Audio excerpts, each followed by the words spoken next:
It is the official records that Fawcett uses to substantiate his claim that helicopters could not be the explanation. The military response at all 4 bases, he says, was too dramatic. From our documentation, we know of pursuits that occurred, scrambling of aircraft from Loring Air Force Base, and the chases went up into the Canadian territory, if you will, only to be lost around New Brunswick somewhere up in that area.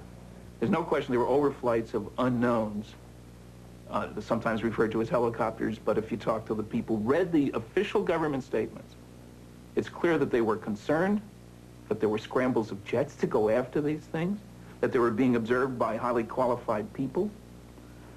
We were lied to, flat out, about those cases. And as a matter of fact, some of the documents we eventually got clearly indicated that there were instructions to local base commanders. Don't say anything about the sightings at the other bases. Make it appear to be an isolated instance. Military authorities will not comment on the 1975 overflights. They simply state that at any SAC installation, there would always be an immediate defensive response to anything unknown. Putting planes in the air, they say, does not confirm a penetration of an intergalactic craft.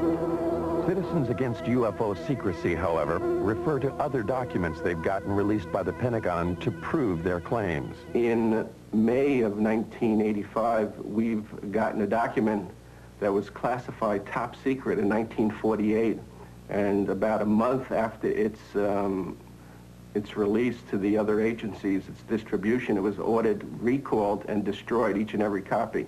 One copy was kept, and it has remained top secret, classified top secret for the last, 40 years almost. And in the document, the government acknowledges back in 1948 the existence and reality of the objects.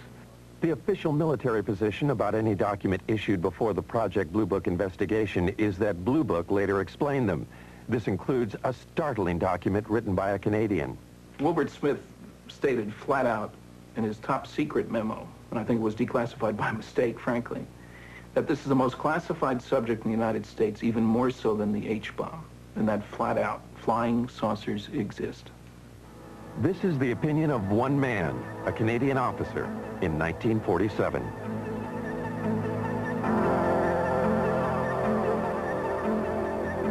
For proof that flying saucers do exist, some critics demand more than just the accounts of those who have had close encounters of the first kind, visual sightings. Even when first-kind encounters are reinforced by photographs, they fail to satisfy the need for physical evidence. This woman claims that she has had a close encounter of the second kind. A second-kind encounter is defined by its having physical evidence. Vicki Landrum, along with her grandson Kobe Lee, alleges that they, along with Betty Cash, were on their way home from a bingo game when they encountered something they had never seen before.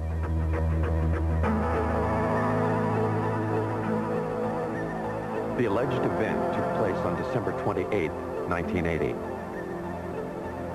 Vicki and Colby were driving in Betty's car on Highway 1485, 30 miles from the Houston airport and only 37 miles from NASA's American Space Headquarters. Kobe Lee saw a light, and he kept asking us what the light was. And he kept pulling my face around and asking me, "Mama, what is it?" And I said, "Honey, I don't know." And Betty said, "I believe it's getting closer." And I says, "Well, it kind of looks like it," but we had no idea that we were going to get hurt. I would say within an instant or so, all of us noticed it because it lit up the entire sky. There was no way you could have missed it. It looked like the woods were being set on fire. And inside the car, it was so hot till my handprint is yet on the dashboard of Betty's car. They got out on their side of the car. I stepped out on mine. I stood behind the car door for just a second or so, and I walked toward the front of the automobile. I stood there for just a short time, I don't know how long, trying to see what I could figure this object out to be. It was diamond-shaped. It didn't mean it was sharp up here and sharp down here. It was kind of round, and the fire come out the bottom of it.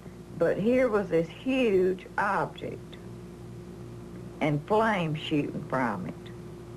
And they weren't just small flames. They were gushing from it. And Kobe was hanging on to me.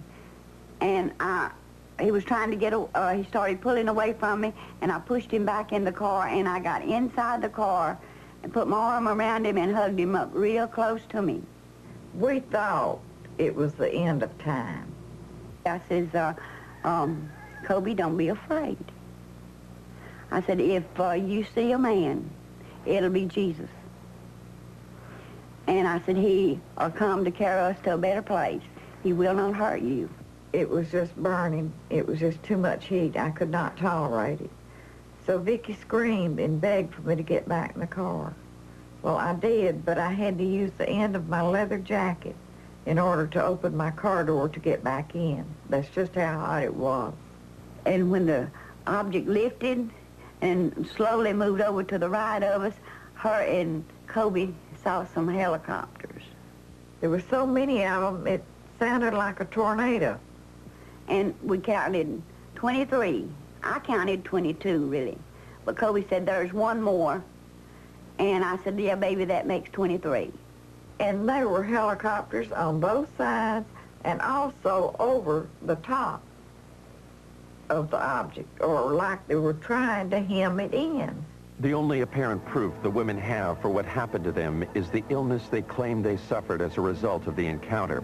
It is the record of these illnesses that made this an encounter of the second kind. My eyes were burned so till they would swell, and they were tearing till I could lay down at night, and the next morning my pillow would be completely wet. And I couldn't hardly see anything. Vicky was treated for burns, and she and Colby Lee suffered long periods of nausea. Betty Cash was hospitalized immediately after the event. She suffered severe hair loss and was also treated for burns and nausea. Since then, she has been hospitalized several times. And the first time they went into the hospital, they were treating us as burns.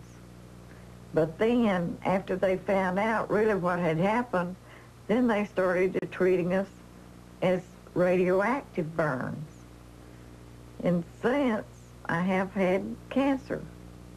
Betty's hospital records do not explicitly state that she was treated for radioactive burns.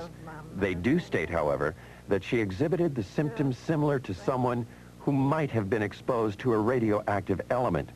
Betty further maintains that she had no cancer history previous to the alleged encounter. Her records do confirm, however, that she does now have the disease. No, I'm not well, by no means.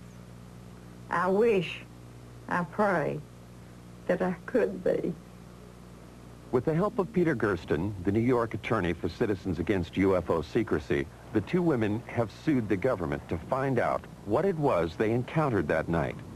Was it a UFO, or an American weapon gone awry, or something else? I believe the story is a hoax. There is absolutely no evidence. The women's story is supported only by the claim of Betty Cash that she had serious health problems after the alleged incident. From my review of the Cash Landrum case, I would say that there's no question that an event took place, that those people were near something that was emitting radiation. I don't think it was an alien spacecraft, frankly. I think it was a nuclear-powered aircraft. That's why all the helicopters, it's standard practice if there's a classified system around. There are guys ready to go there to keep somebody else from getting that should it crash. The facts are that the U.S. Defense Department investigated. They could not locate 22 twin-rotor helicopters that could possibly have been flying in that area. And in fact, as Colonel Saran, who made the investigation, told me, he said, Phil, this occurred over the Christmas, New Year's holiday. He said, you couldn't get that many helicopters. You couldn't get a military operation into the air over the Christmas, New Year's holiday unless the nation was at war. The object was there. It existed. There's no question about that. What's interesting is that for the first time, the government has suggested that it wasn't theirs, that it was possibly a true UFO. And nowhere has the government ever admitted, other than this basic document that we've gotten from 1948 that UFOs exist. I love this country and for all it stands for, but I wish they would tell us the truth. If extraterrestrials are